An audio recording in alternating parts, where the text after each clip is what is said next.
"Ma'am, I need to see that boarding pass again," the flight attendant said coldly.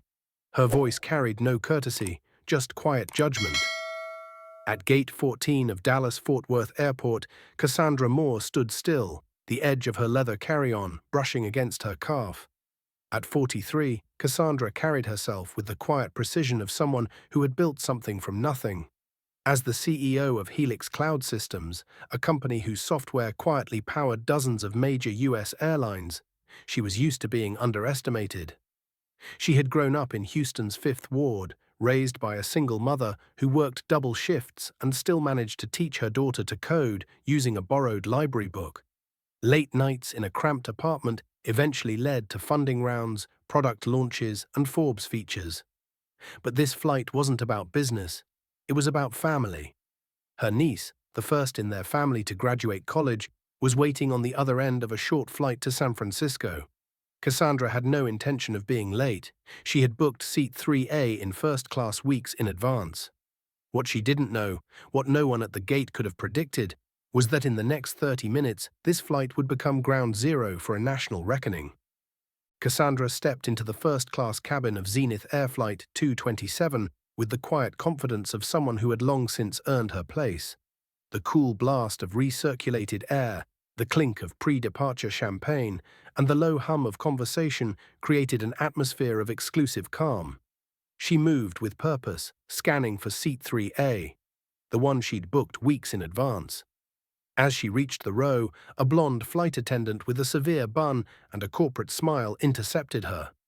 "This is first class, ma'am," Rachel Monroe said, her tone clipped and her gaze flickering from Cassandra's dark skin to the modest leather tote at her side. Cassandra nodded, holding up her digital boarding pass. "Yes, I'm in 3A." Rachel didn't reach for the pass. Instead, she turned her head slightly toward a passenger already reclining in the adjacent seat. Troy Callahan, a well-dressed white businessman in his early 50s, looked up from his Wall Street Journal and offered Rachel a knowing look. "I always sit there," he murmured loud enough to be heard. "Probably a glitch." Rachel gave a thin smile and finally scanned the code. A moment passed. Then, in one clean, deliberate motion, she tore the boarding pass in half. "I'm afraid this seat is assigned to someone else," she said, holding the torn pieces like a verdict. "You'll need to step aside while we sort this out." The cabin stilled. Across the aisle, a woman in pearls paused mid-sip of her mimosa. A man adjusted his noise-cancelling headphones but kept one eye open. Cassandra stood her ground, saying nothing at first. The humiliation was familiar, not the kind that screamed, but the kind that whispered, subtle and cutting. She exhaled once, steady and slow. Rachel glanced again at Troy, who smirked as if justice had been served. Cassandra turned to retrieve her phone, her hands calm, but her mind already calculating. In seat 5C, a quiet figure tapped his phone screen. Jaden Tran, a 26-year-old Vietnamese-American systems engineer, had boarded early, earbuds in and hoodie pulled up. But the tension pulled him out of his podcast and into the present. Without a word, he opened his camera app and began recording. Jaden wasn't sure what he was seeing, but something felt off. Maybe it was the way Rachel hadn't even glanced at the pass before tearing it. Maybe it was Cassandra's poise, the kind born from years of learning to pick battles and how to win them. A few rows ahead, a teenage girl whispered to her father, "Why are they making her leave?" He hushed her, but the question lingered in the air like a spark waiting for fuel. The entire cabin hadn't erupted yet, but it would. Cassandra hadn't sat down, but she hadn't backed down either. Not yet. And outside the lens of Rachel's narrowed eyes, a story had already started recording, one that would take flight long before the aircraft ever left the ground. Cassandra held out her phone with quiet precision, the QR code glowing beneath the cabin lights. "Here's the confirmation," she said, her voice steady. She scrolled down, displaying the original email from Zenith Air confirming her seat assignment. 3A, non-refundable, booked weeks in advance. Rachel Monroe glanced at the screen but didn't move to scan it again. Instead, she stepped back with a clipped nod and reached for her radio. "We have a non-compliant passenger in first class," she said coolly into the mic, requesting assistance. Cassandra didn't flinch. Across the aisle, a young man paused mid-scroll on his tablet. 2 rows behind, a couple whispered to each other, one of them subtly lifting a phone to begin recording. Rachel turned away and reappeared moments later with Neil Preston, the flight service manager, a broad-shouldered man with a name badge and the corporate confidence of someone who'd learned to manage optics more than people. "Ma'am," Neil said, adjusting his tie, "you've been asked to step out of the cabin. You're creating a disturbance." Cassandra turned to face him fully. "Is asking why my ticket was torn without verification a disturbance?" she asked, still calm. "Because from where I'm standing, it looks like your crew made an assumption and is now doubling down." Neil's jaw tensed, but he didn't answer. Behind him, Rachel folded her arms, triumphant. More phones were out now, recording in silence, the way passengers do when something feels wrong, but they're not yet brave enough to speak. Cassandra glanced briefly at one of the lenses, not in fear, but in recognition. She had seen this moment before, in conference rooms, in investor pitches, in hotel lobbies. She knew what it looked like when people tried to erase her with policy language and polite condescension. But this time, she wasn't alone. And she wasn't unarmed. A soft chime sounded in her right ear, barely audible. In her smartwatch, her assistant Jules had just confirmed, "Internal access complete." The Helix backdoor integration, quietly built into Zenith's reservation system 2 years ago, had been activated. Cassandra now had access to seat logs, reassignment records, and behavioral flags, many of which were invisible to passengers but carefully tracked behind the scenes. Her eyes met Rachel's again. "I know exactly what's happening here," she said softly, voice so low only those closest could hear. "And so do you." Neil signaled for security, but even he hesitated, glancing around at the silent but steadily growing jury of camera phones and suspicious expressions. Jaden Tran, still recording from 5C, caught every angle. Cassandra hadn't raised her voice, hadn't moved from her spot. But the tension was shifting. This wasn't just a seating dispute anymore. This was a moment, that dangerous, irreversible moment, when perception cracks and the truth begins to leak through. The conflict wasn't over. It was just beginning. Carson Blake, Zenith Air's regional operations manager, boarded the plane with the urgency of a man trying to contain a fire already spreading. Tall, broad-shouldered, and exuding managerial arrogance, he marched down the aisle in a tailored suit and forced calm. "Ms. Moore," he said, not quite looking Cassandra in the eye, "you need to deplane immediately. If you refuse, we will have no choice but to ban you from all future Zenith Air flights." The cameras were rolling. He saw them. And yet his voice held the same quiet threat of someone used to making problems disappear, not explaining them. Cassandra didn't blink. She reached into her bag and pulled out a slim silver USB drive, holding it gently between 2 fingers. "Jaden," she called softly, handing it to the young engineer in 5C. "Keep this safe." Jaden's hand trembled as he took it. "What's on it?" he whispered. "Everything," Cassandra replied, her voice calm but final. "Every flagged downgrade, every biased memo, every internal message that shows this isn't just a mistake, it's a method." She turned back to Carson. "You want me off this plane? Fine. But when I go, so does the veil you've been hiding behind. And I promise you, this airline won't fly through dinner." Carson scoffed. "Empty threats won't help you here." But his voice cracked at the edges. Cassandra turned and walked steadily down the aisle, escorted not by guards, but by dozens of silent phones held high like digital torches. The moment she stepped through the boarding door, the video hit critical mass. Jaden uploaded the full recording and attached the hashtag that Jules had already created. #Zenith Truth. Within minutes, the footage exploded. CNN picked it up, then MSNBC, then ABC. The headlines came rapid fire. Black CEO removed from flight, then leaks evidence of systemic discrimination. Tech executive exposes airline scandal in real time. The narrative had left the cabin and gone global. Back inside Zenith's Dallas terminal, a low-level tech employee named Daniel Cho was suspended without pay for allegedly violating internal communication policy. His offense? Forwarding Cassandra's boarding data and internal downgrade log to a journalist. But by the time the suspension notice reached him, Daniel's name was trending alongside Cassandra's. Civil rights groups, tech CEOs, and thousands of strangers defended him online. A petition calling for his reinstatement hit 200,000 signatures in under 6 hours. Meanwhile, within Zenith's corporate headquarters, executives scrambled. Stock prices slid 8% in under an hour. Lawyers issued no-comment press releases. Carson tried to recover control, issuing an on-board statement claiming the matter is under internal review. But no one was listening anymore. The damage wasn't just public, it was institutional. Every recorded word, every document stored in that tiny silver USB had begun its descent into public scrutiny. And unlike a passenger who could be escorted out quietly, truth wasn't so easily removed. Cassandra didn't look back as she crossed the terminal. Her smartwatch buzzed again, jewels confirming that the whistleblower report had been distributed to 5 major outlets, including ProPublica and the Washington Post.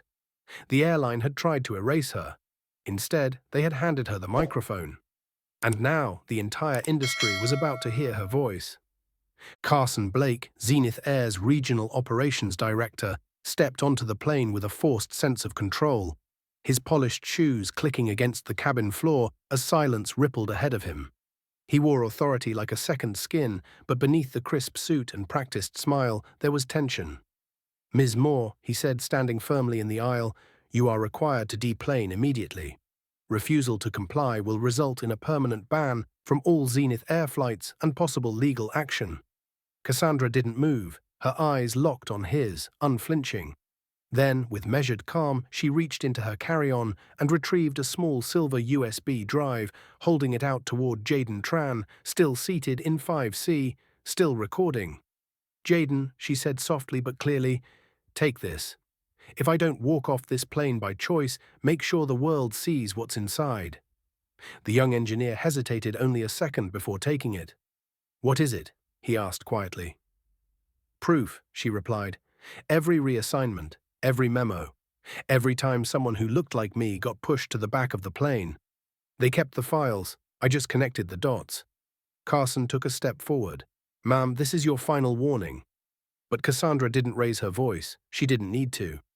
"If I step off this plane," she said evenly, "your airline won't be flying by sundown." Around them, the atmosphere thickened. Phones were up. Passengers stopped pretending not to listen. The plane had become a theater, and the script had flipped. Cassandra slowly gathered her bag and turned to walk toward the exit, not defeated, but deliberate. As she stepped into the jet bridge, Jaden uploaded the footage and tagged the file with a hashtag Jules had already prepped. # Zenith Truth. Within 15 minutes, the story went viral. First Twitter, then Instagram, then mainstream media. CNN ran a breaking banner. Black CEO removed from flight. Leaked files reveal pattern of discrimination. MSNBC followed with whistleblower data exposes airline profiling tactics. The USB's contents, mirrored to encrypted cloud storage, were now in the hands of 3 major newsrooms and 1 congressional staffer. At Zenith's downtown Dallas headquarters, panic set in. Emergency calls flew between legal and PR. One internal technician, Daniel Cho, who had quietly forwarded the initial incident log to a watchdog reporter, was swiftly suspended for breach of protocol. But within hours, Daniel's story hit social media. Thousands came to his defense. Hashtags like #I stand with Daniel and #Cassandra. Was Right began trending. Civil rights organizations issued statements. Senators tweeted support. Shareholders demanded accountability. And all the while, Cassandra sat calmly in a quiet terminal lounge, watching it unfold, not with smugness, but with resolve. She hadn't yelled, she hadn't cursed, she hadn't begged for respect. She'd simply pulled the curtain back and let the system show itself. The airline had hoped to silence her with embarrassment. Instead, they handed her a platform, and by the time the evening news ran her story, Zenith Air had lost more than just a customer. They had lost the illusion of innocence. Cassandra Moore walked through the revolving glass doors of Zenith Air's San Jose headquarters with the same quiet composure she carried on the tarmac. No appointment, no entourage. Just her presence, and the weight of the national outrage behind her. Upstairs, the boardroom was already full. Every seat at the gleaming mahogany table was taken, and every face wore a different expression. Some defensive, others exhausted, a few already resigned. The CEO, Richard Coleman, stood as she entered, unsure whether to offer a greeting or an apology. Cassandra didn't wait for either. She placed a slim black folder on the table and looked each board member in the eye. "This is not a negotiation," she said, her voice measured, every syllable landing with precision. "You have two options." She opened the folder, revealing signed affidavits, audit logs, and time-stamped communication records, all pulled directly from Zenith's internal servers, all undeniable. Option 1, you immediately terminate Carson Blake, Rachel Monroe, and every executive directly complicit in the profiling algorithm and false downgrade protocols. She paused, letting the silence stretch. Option 2, you issue a full public apology and sign on to Clear Sky, our real-time passenger equity monitoring system, effective immediately. A few brows furrowed, a legal advisor leaned forward. "And if we refuse?" Cassandra didn't flinch. "Then Helix Cloud Systems revokes every license powering your booking, logistics, and aircraft dispatch operations, starting in 24 hours. The room shifted. Richard cleared his throat, attempting control. "Cassandra, you can't seriously threaten to ground an entire airline over—" "I'm not threatening," she interrupted. "I'm fulfilling a clause in the service agreement that requires compliance with anti-discrimination standards. You violated that clause more than 200 documented times." A junior board member whispered to the general counsel, who nodded solemnly. The evidence was airtight. On the screen behind Cassandra, Jules remotely activated a dashboard displaying real-time media fallout. Declining stock price, escalating tweets per minute, major airline competitors issuing public statements distancing themselves from Zenith. Cassandra didn't need to speak again. The data did it for her. Finally, after minutes that felt like hours, Richard leaned back in his chair, defeated. "We'll proceed with option 2, he said, avoiding eye contact. Cassandra nodded once. "Sign now. The longer you wait, the more this bleeds." The legal team passed documents down the line. One by one, signatures appeared. As the last board member put pen to paper, Cassandra closed the folder and slid it back into her bag. "Clear Sky onboarding begins tomorrow. My team will coordinate with your compliance division." A senior VP raised a trembling hand. "What about public messaging?" Cassandra looked at him with the same unwavering calm she had maintained from the beginning. "You'll say what's true, that you failed, and now you're ready to fix it." Then, with a quiet dignity, she turned to leave, but not before glancing back one last time. "For the record," she added, "you didn't just lose my business, you lost my trust. This fix isn't for me, it's for everyone who was quietly erased before a camera ever caught it." And with that, she walked out, leaving behind a room full of executives who had just realized that control didn't live in the boardroom anymore. It lived in the truth, and the woman who refused to let it be silenced. 2 months later, at the annual Tech and Equity Conference in Austin, Texas, Cassandra Moore stood beneath soft stage lighting, her presence as steady and commanding as ever. The auditorium was filled with CEOs, engineers, advocates, and students, some inspired by her, others still learning what her name had come to represent. Jaden Tran sat near the front, no longer just an anonymous systems engineer, but now Zenith Air's Director of Transparency and Digital Ethics. As Cassandra stepped up to the podium, the room fell into a respectful hush. She didn't start with statistics or applause lines. She began with a truth delivered simply. "When someone tells you that you don't belong in a seat, you don't have to argue," she said, her voice clear. "Sometimes you just remove that seat from their system and build your own with enough room for everyone." A wave of silence followed, the kind born not of confusion but realization. Cassandra went on to share how Clear Sky had now been adopted by 4 major airlines, with independent audits revealing significant drops in bias-based reassignments. Policies had changed, yes, but more importantly, cultures had begun to shift. As she spoke, a live stream of the session played across several university campuses nationwide, where young developers and future leaders watched not just a keynote, but a blueprint. "Justice," she reminded them, "doesn't always look like a courtroom or sound like a protest.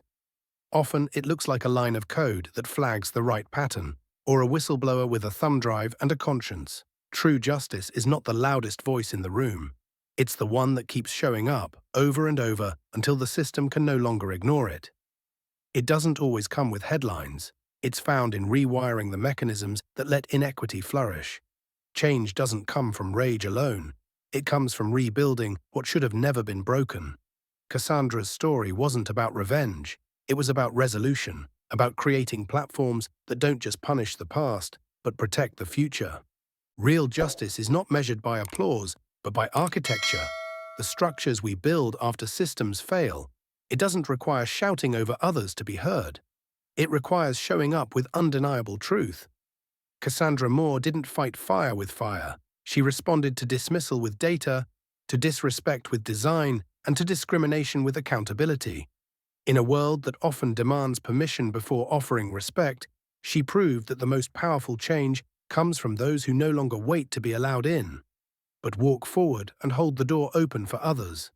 The fight for equity is not a single act, but a system of decisions.